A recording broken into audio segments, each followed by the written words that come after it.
Olá e bem-vindos! Hoje a gente vai deixar de lado aquela velha guerra de qual editor de texto é melhor. A conversa, sim, mudou de patamar. Estamos falando de uma transformação de verdade no nosso dia a dia de desenvolvimento e o motor dessa mudança, claro, é a inteligência artificial. O nosso objetivo aqui é entender como uma nova geração de ferramentas está redesenhando o trabalho de quem já tem estrada, sabe? De arquitetas de software e desenvolvedores sênior. Então, a nossa missão hoje é investigar 4 futuros possíveis. 4 apostas bem diferentes para o desenvolvimento com IA. De um lado, temos a ideia de um exército de agentes autônomos do Google Antigravity. Do outro, um assistente com uma memória quase infinita, o Anthropic Claude. Tem também a promessa de um fluxo de trabalho super interativo, com o Cursor, e, claro, o gigante, o VS Code, que aposta na sua capacidade de se adaptar com extensões. E a gente vai olhar para cada uma delas por 3 lentes, que é o que importa no dia a dia, né? Arquitetura, segurança e a parte de DevOps. Pois é, e o ponto-chave aqui é que não estamos mais falando de um autocomplete glorificado. A mudança é de paradigma. É uma nova parceria onde a IA não só escreve código, mas, atua como uma co-arquiteta que debate ideias, um especialista em segurança que aponta falhas antes delas existirem, e até um engenheiro de DevOps que prepara a aplicação para o deploy. Isso tudo integrado no mesmo lugar, liberando a gente para focar nas decisões que realmente fazem a diferença. Certo. Vamos começar a desempacotar isso. A primeira aposta que a gente vai investigar é essa do Google, o Antigravity. O nome já é grandioso, a ideia de uma IDE agêntica soa como ficção científica. O que isso quer dizer na prática? Eu viro uma gerente de projetos de um time de robôs? É quase isso, A ideia é exatamente essa. Em vez de um único assistente, o Antigravity te dá um gerenciador de agentes. Você pode ter múltiplos modelos de IA, um Gemini, um Claude, um GPT trabalhando ao mesmo tempo, em paralelo. Imagine que você pode dizer: ok, agente A, você é especialista em Go, cuida do back-end nesse diretório. Agente B, você é o mestre do React, cuida do front-end neste outro diretório. Eles trabalham de forma isolada para não pisarem no pé um do outro. É como ter uma pequena equipe de desenvolvedores júnior ultra rápidos à sua disposição. Espera um pouco. Eu li sobre uma funcionalidade chamada Planning Mode. Isso me soa um pouco burocrático. Ele me entrega um documento de 20 páginas antes de eu poder escrever um Hello World ou é algo mais ágil? Ótima pergunta, porque o nome engana. Não é um documento estático. Pense nisso como uma pull request de arquitetura, sabe? Antes de escrever qualquer código, o agente propõe um plano. Vou criar esses arquivos com estas estruturas, vou instalar estas dependências, ele pode até gerar diagramas. E o mais importante, é interativo. Você revisa esse plano, deixa comentários como não use essa biblioteca, use aquela outra. Você refina o design com a IA, antes que o trabalho pesado comece. Entendi. Então, em vez de corrigir o código depois, eu corrijo o plano antes. Isso parece que muda o jogo para a arquitetura. Exatamente. E aqui, a gente vê uma implicação profunda. O famoso shift left, de trazer as preocupações de segurança e DevOps para o início do ciclo, deixa de ser uma prática cultural que a gente tem que forçar, e passa a ser uma propriedade da ferramenta. No plano, o agente já diz: vou precisar abrir a porta 8080, e você aprova ou não.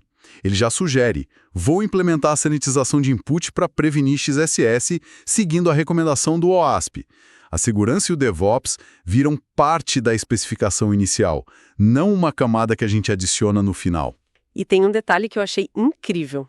A integração com o serviço de IA de imagens, o NanoBanana. Ah, sim. Essa história é ótima. A ideia era o agente gerar mockups visuais da interface.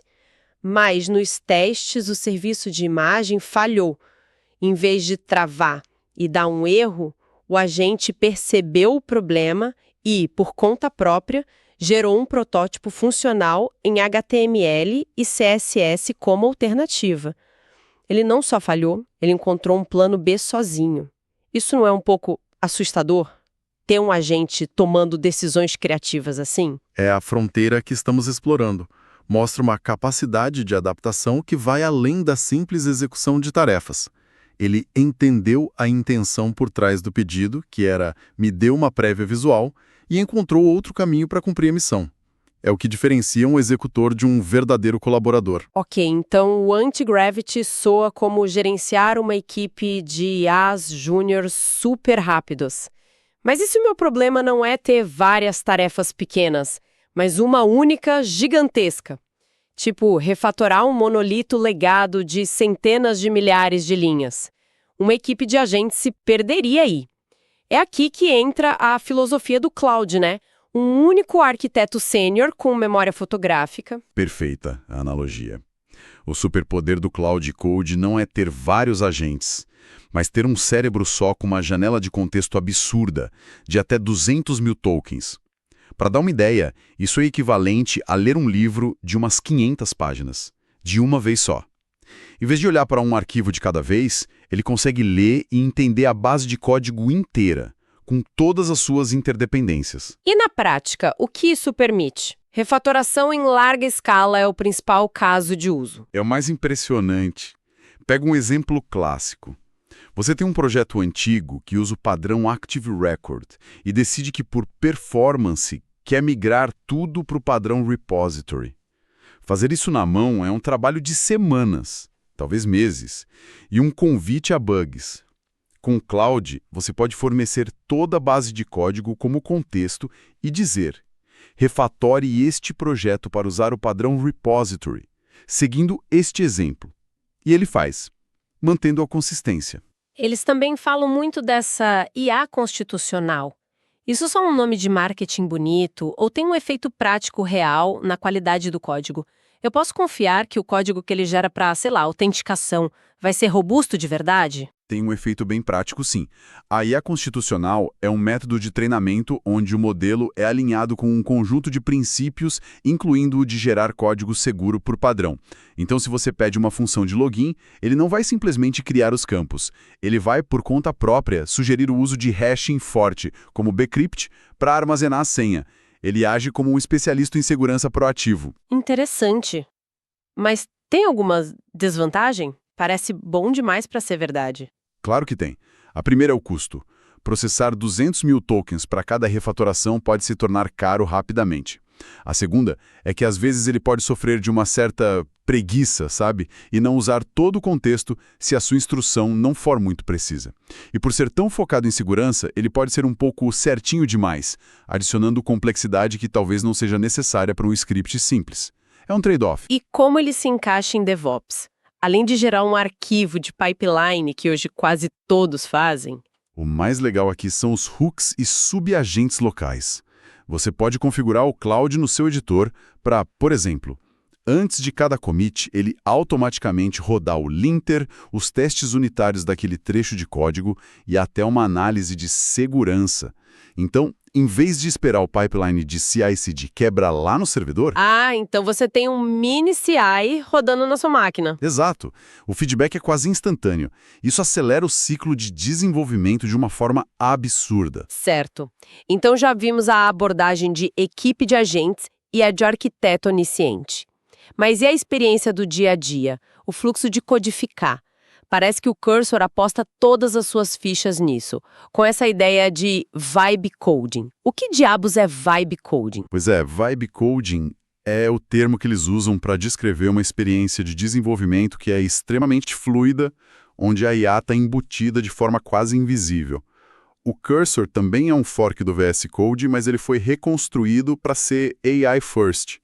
A interação principal não é com o painel de chat separado, mas diretamente no código. Você aperta Ctrl+K e dá uma instrução. Refatore essa função. Adicione testes para este método. É muito rápido e direto. O que me chamou a atenção foi a capacidade dele de entender o projeto todo para responder perguntas. Sim, porque ele indexa a base de código inteira. Isso permite que você abra o chat e pergunte coisas como: onde no projeto a gente faz a validação dos dados de um novo pedido? Ele não te dá uma resposta genérica, ele te dá links exatos para os arquivos e linhas de código. Nossa, para entrar num projeto legado, isso deve ser... Uma mão na roda. Economiza dias de arqueologia de código. Mas a funcionalidade que parece mágica, é a de gerar código a partir de uma imagem. Um designer te manda um screenshot de um layout e ele cria o HTML e o CSS. Quão bom é o resultado na prática? É algo que dá para usar ou é só um protótipo tosco? Eu testei isso, até com um certo ceticismo. Peguei um wireframe bem simples que rabisquei num tablet. O resultado não foi, obviamente, pixel perfect e pronto para produção.